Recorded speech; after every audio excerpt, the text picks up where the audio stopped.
Tahukah kamu bahwa bumi terdiri dari berbagai lapisan? Jika kita menggali tanah, kita akan menemukan bahwa tanah terdiri dari berbagai lapisan yang berbeda. Tahukah kamu bahwa terdapat teori yang menyatakan bahwa pada awalnya benua-benua adalah satu daratan? Apakah yang menyebabkan terjadinya gempa bumi, tsunami, dan gunung berapi? Semua pertanyaan-pertanyaan itu akan kita bahas dalam video ini. Oleh karena itu, tonton video ini sampai selesai. Dalam ilmu geologi, tanah dan bebatuan yang ada di bumi disebut sebagai litosfer. Litosfer berasal dari bahasa Yunani, yakni litos yang berarti batuan dan spaira yang berarti lapisan. Jadi, litosfer merupakan lapisan batuan yang ada di bumi. Dalam pengertian luas, litosfer diartikan sebagai seluruh bagian padat bumi, termasuk intinya. Struktur padat bumi terdiri dari kerak bumi, mantel, dan inti bumi. Kerak bumi dibedakan menjadi kerak benua dan kerak samudra. Kerak benua merupakan kerak bumi yang berada di daratan, sedangkan kerak samudra merupakan kerak bumi yang berada di dalam laut. Mantel bumi terdiri atas mantel atas dan mantel bawah. Inti bumi dibedakan menjadi dua, yakni inti luar yang berupa cairan pekat dan inti dalam yang bersifat pekat hampir menyerupai padatan.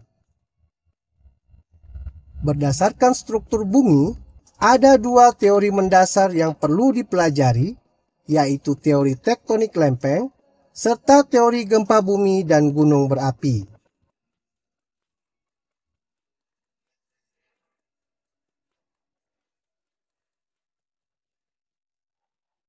Teori tektonik lempeng.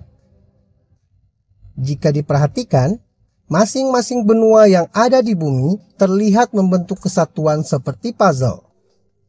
Karena jika semua benua tersebut disatukan, terlihat bahwa bumi menyatu membentuk sebuah daratan yang sangat luas.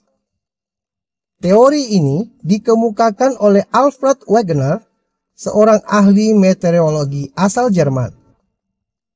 Teori ini diperkuat dengan ditemukannya fosil Mesosaurus dan Cynogathus yang terdapat di benua Amerika dan benua Afrika.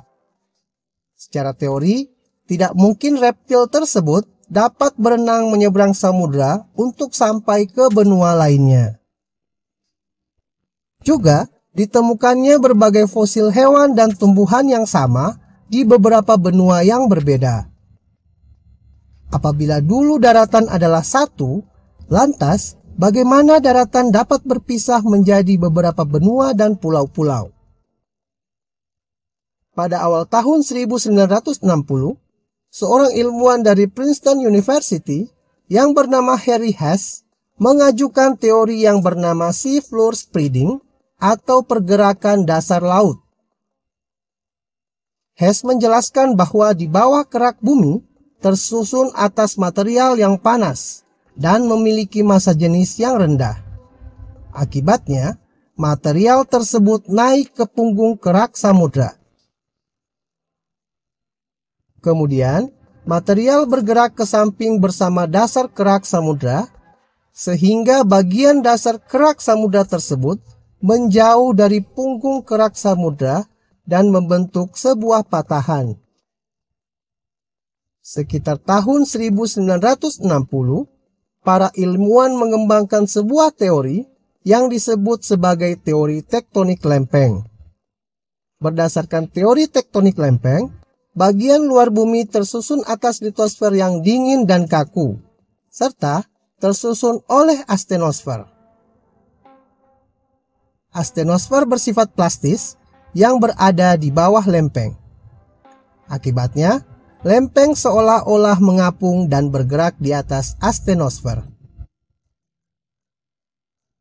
Apabila dua lempeng bergerak saling menjauh, lempeng tersebut dikatakan bersifat divergen, yang akan mengakibatkan peristiwa patahan atau retakan. Salah satu patahan yang terbesar di dunia adalah patahan San Andreas di California, Amerika Serikat, yang panjangnya 1.300 km. Jika terdapat dua lempeng yang saling mendekat, maka pergerakan tersebut disebut sebagai konvergen. Beberapa lempeng yang bergerak konvergen antara lain adalah lempeng Indo-Australia dengan lempeng Filipina, serta lempeng Indo-Australia dengan lempeng Eurasia.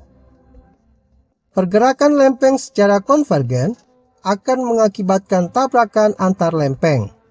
Salah satu akibatnya adalah terbentuknya palung laut.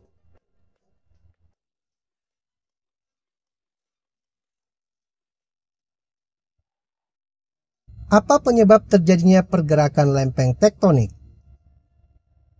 Menurut teori, pergerakan lempeng terjadi karena adanya pemanasan material bumi di inti bumi yang bersuhu sekitar 6.000 derajat Celcius. Sehingga material tersebut bergerak naik dari dasar ke permukaan mantel bumi. Material yang ada di permukaan akan turun ke dasar mantel, mengalami pemanasan dan naik kembali ke mantel. Mirip dengan peristiwa konveksi ketika air yang sedang dipanaskan. Berdasarkan teori tersebut, ilmuwan berhipotesis bahwa konveksi inti bumi menyebabkan pergerakan lempeng. Ketika lempeng bergerak, maka sebuah energi akan dilepaskan, berupa gelombang seismik atau yang biasa kita kenal dengan gempa. Kita dapat melihat efek dari pergerakan lempeng di daerah pegunungan, erupsi gunung berapi, atau sebuah tempat yang berubah setelah terjadi gempa atau aktivitas gunung berapi. Gempa bumi. Gempa bumi terjadi akibat batuan pada lempeng mengalami perubahan bentuk atau deformasi secara perlahan dalam jangka waktu tertentu. Ketika batuan tersebut mengeras atau menegang, maka energi potensialnya terus bertambah. Ketika lempeng bergerak atau patah, maka energi tersebut dilepaskan. Energi tersebut mengakibatkan terjadinya getaran yang merambat melalui material bumi lainnya. Semakin besar energi yang dilepaskan, maka getarannya akan semakin terasa.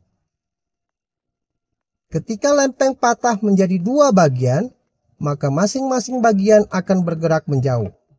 Daerah lempeng yang patah dinamakan fault atau patahan atau sesar. Misalnya, sesar turun, sesar naik, sesar geser kiri, dan sesar geser kanan. Sebuah titik pada kedalaman bumi yang menjadi pusat gempa disebut sebagai hiposentrum. Permukaan bumi yang berada di atas hiposentrum disebut sebagai epicentrum. Ilmu yang mempelajari tentang gempa bumi disebut sebagai seismologi. Ilmuwan yang mengkaji gempa bumi disebut ahli seismologi atau seismolog. Alat yang digunakan untuk mencatat data gelombang seismik adalah seismograf. Gempa bumi yang terjadi di dasar laut dapat menyebabkan gelombang besar dan kuat yang mendorong air laut ke daratan dengan kecepatan 500 sampai 1000 km per jam. Gelombang tersebut biasa disebut sebagai gelombang tsunami.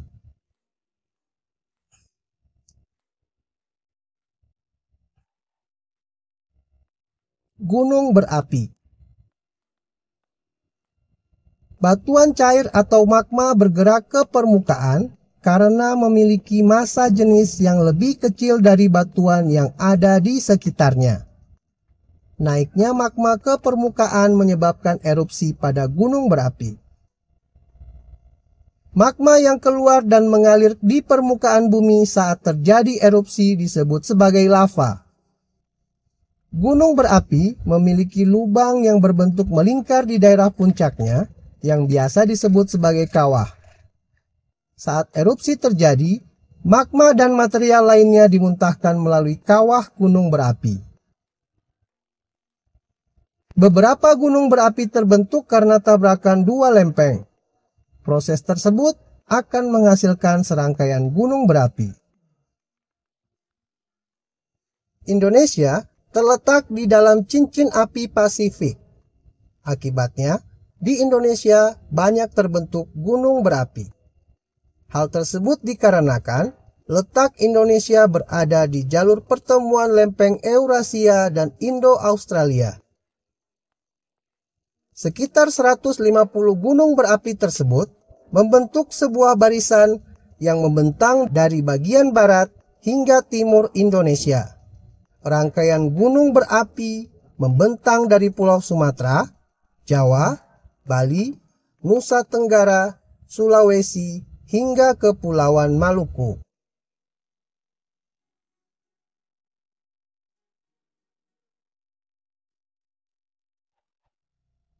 Sekian dulu penjelasan dalam video singkat ini. Jangan lupa berikan like jika video ini bermanfaat bagi Anda.